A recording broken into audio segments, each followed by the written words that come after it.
Out of Bondage, Perry Sanford's account. Illustrated by Cindy Yawkey. Copyright 2018. The journey of freedom seeker Perry Sanford to Youngs Prairie, Michigan on the Underground Railroad, and his eyewitness account of the Kentucky slave raid of August 1847 that took place in and around Vandalia, Michigan. In August 1884, Perry told his story to a reporter for their Sunday Morning Call, a newspaper in Battle Creek, Michigan. The colored people have good reason for respecting and honoring Quakers. Why so? Because they were the first people to espouse the anti-slavery cause and did practical work in inaugurating and assisting to carry on the Underground Railway system. Did you escape from slavery by the Underground Railway? I did. Let's go right in here and John Mikens will give us the use of his writing desk. The Call wants to interview you. The reporter walked into Mikens' furniture store and took possession of John's desk. Where were you a slave, Perry? I was born and brought up in Old Kentucky, in Greenup County. I was sold from that county into Boone, and from Boone County into Kenton. My last master was Milt Graves. A few weeks before I ran away, a party of 22 slaves had made their escape. Among the number were William Casey, who used to live in Battle Creek, George Hamilton, father of Joe Evans, Nelson Stevens, and his wife and daughter, the latter now Mrs. A.D. Cook of this city. They all were living in my neighborhood. Was it their successful escape that incited you to run away? No, their escape alarmed the slave owners, and they began to sell off their slaves to the Mississippi cotton planters. One day the master's son, a talkative youngster, told me that his father had sold us into the Mississippi. He was afraid that we were going to run away. I was struck with dismay. The horror of all horrors to the slave was the Mississippi cotton field. It was a living hell. I communicated the startling information I had received to the other slaves while working in the field that day, and during the absence of the overseer. We resolved on an escape. One of our numbers got a pass, went to Covington, and made arrangements with the white man to take us over the river. We left on the night of Easter Monday. This was a holiday, and on all holidays, the slaves could either have their own time to do as they pleased or work. If they worked, they got paid. I worked that day planting corn for a man who kept a store, and he paid me 50 cents. I had $2 that I had earned on a previous holidays. This $2.50 I had when I arrived in Cass County, Michigan. About 10 o'clock at night, 12 of us started for Covington, 12-mile distance. Among the number were Dave Walker and his mother, Sue Reynolds, who used to live in Battle Creek. We all reached Covington except one. What became of that one? He got drunk. His name was Henry Buckner. In some manner, he got some whiskey and drank so much of it that he could not walk, and he fell by the wayside. We had to leave him behind. What became of him? Well, they found him asleep the next morning, and he told them such a plausible story that he got off rather easy. He said that he had been over-persuaded to run away, and when he began to think about it, he made up his mind not to leave his master, and so stayed behind. They gave him a whipping for 3 mornings in succession, and let him go, but they tied a bell around his neck, and he wore that for a long time, so they would know of his whereabouts. He stayed there for about a year and a half, and then made his escape. It's needless to say that he didn't drink any whiskey that time. I have since met him in Canada, went over there on a visit. How did you get across the Ohio River? As I said, we left about 10 o'clock at night and did not arrive in Covington until 4 o'clock in the morning. Although a distance of only 12 miles, The reason was that we had to travel across the field in order to avoid meeting teams and travelers and to pass the toll gates. The road there are turnpikes. It was so late when we arrived in Covington that the man who was to meet us had got tired of waiting and gone home. This was a great disappointment to us. But we started down the bank of the Ohio River and almost providentially found a boat, or as they are called there, a skiff. Into that boat, 11 of us crowded. The sides came to within an inch of the water. How we ever got across, I don't know. But it was life or death, so we made the attempt and reached Cincinnati in safety. As we landed, we saw a colored and a white man standing together. They explained, "Here come some runaway slaves." We denied it, but to no use. They proved to be friends and took us through the back alleys to a station of the Underground Railway.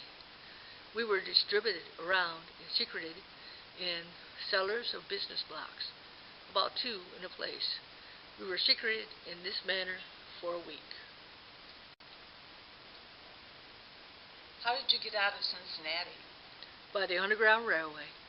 When the proper time came, we were ordered to be ready one night, when carriages were brought up, and we were driven through to Hamilton, Ohio, thence to Jonesboro, Indiana, and so forth, from one station to the other. We only traveled nights in the covered wagons, and would be secreted daytimes in some Quaker's barn, or in the woods.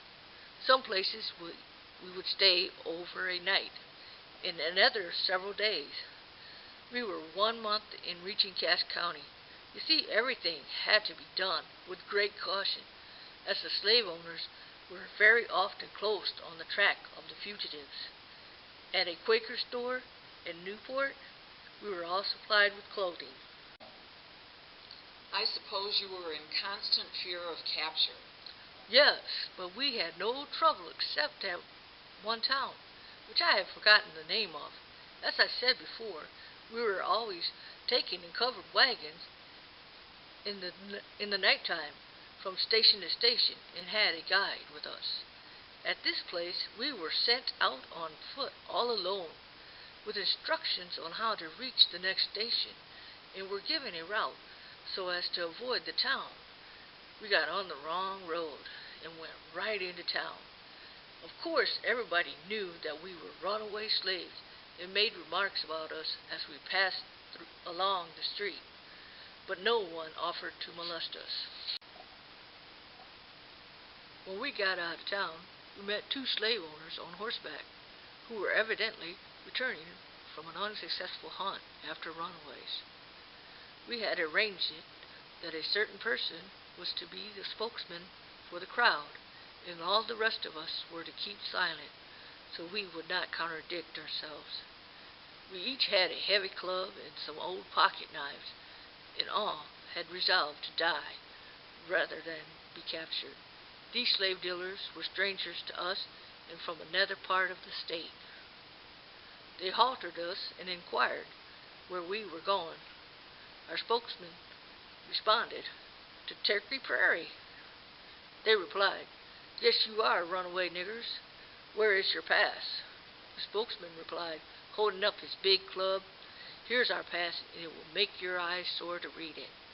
They drew up to one side of the road and drove past us. We felt relieved.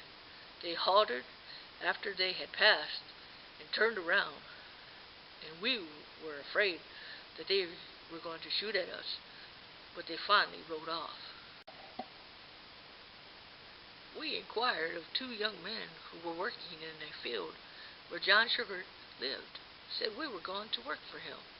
It seems that Sugar only had a small piece of land, and they laughed and they said, "Yes, work for Sugar? You niggers would eat his farm in a day." They told us, however, where he lived.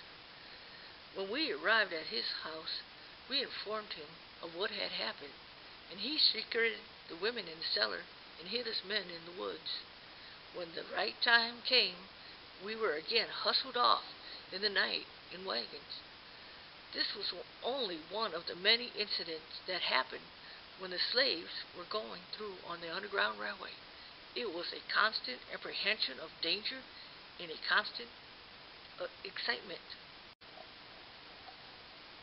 You said that your first permanent stopping place was in Cass County? Yes, we stopped with the Quakers on Young's Prairie, about 3 miles from Cassopolis, and near Diamond Lake. I stopped with John Suggart's brother, Zach Suggart, and then went to work for old Stephen Bogue. It was here that slave dealers swooped down on the fugitives early one morning and captured them. Did they capture you? No, I got away. Did you ever hear about that affair?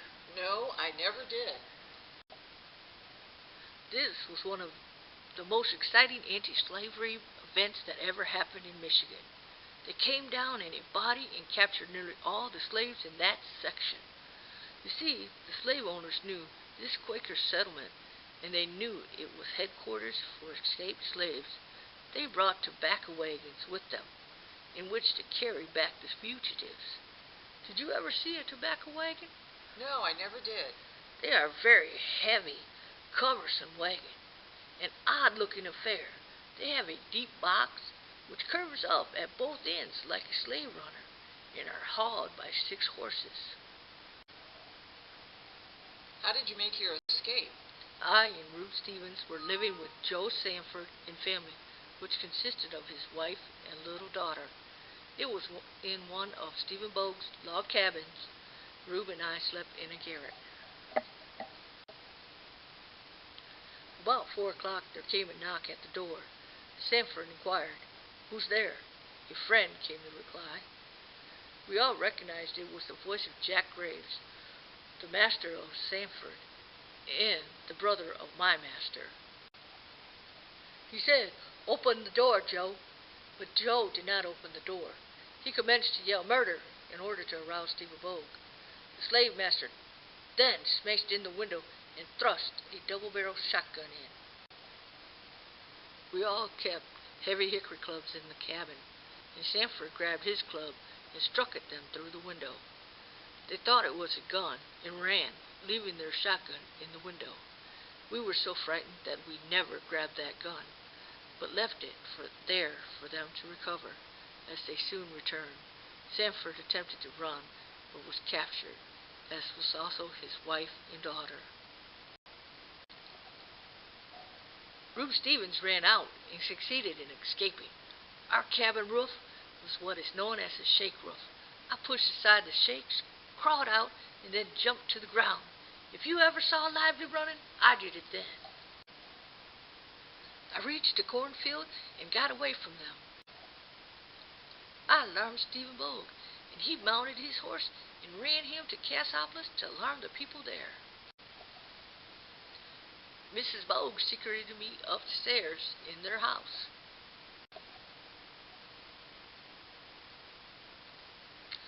Do you remember William Casey, who used to live in Battle Creek? Yes, I knew him well. He had a terrible fight with them. You know that he was a powerful man. 3 of them came into his cabin when he grabbed a 3-legged stool and gave them battle. He struck his young master a terrible blow, from which he afterward died on reaching his home in Kentucky. They pounded Casey dreadfully with clubs and overcame him and handcuffed him. Also captured his daughter, Mary.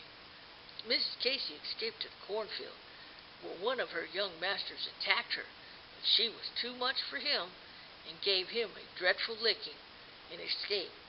After they had secured what slaves they could, they started out on the return. My chum, Ruth Stevens, when he escaped, started for Bill Jones' house, a Quaker who was known as Nigger Bill on account of his great friendship for the colored people. Jones mounted his horse and headed off the whole party. The slave owners had revolvers and bowie knives and threatened to shoot him. He had no arms himself, but told them he could shoot as fast as they could.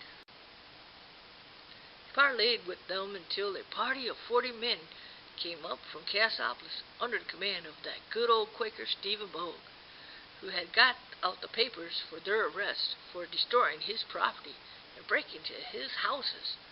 They were taken into Cassopolis, and darkies and all put in jail. How did the trial result?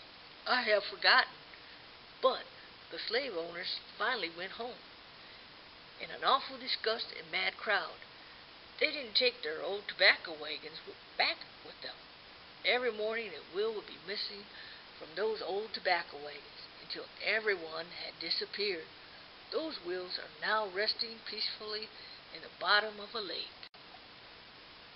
Where did you go after this affair? In the company with Casey and many others, I took the Underground Railway for Battle Creek. We got here in the night and were put in the care of Erastus Hussey, who had charge of the station here. I have been here ever since. We went to work for Jeremiah Brown, David Caddy, and other farmers. Did you have any more excitement? We were in constant state of alarm, and when Millard Fillmore was elected president and a fugitive slave law was passed, every colored person in Battle Creek left for Canada, except William Casey and myself. Casey sent his wife and family. I worked on farms about here until I went to work for Nichols and Shepherd. Did you ever expect to live to see the slaves emancipated? No, I could not believe such a thing possible. The Quakers had great faith in a time coming when slavery would be abolished, and always told us so. But I could not realize or imagine such a thing. But thank God it is now a reality.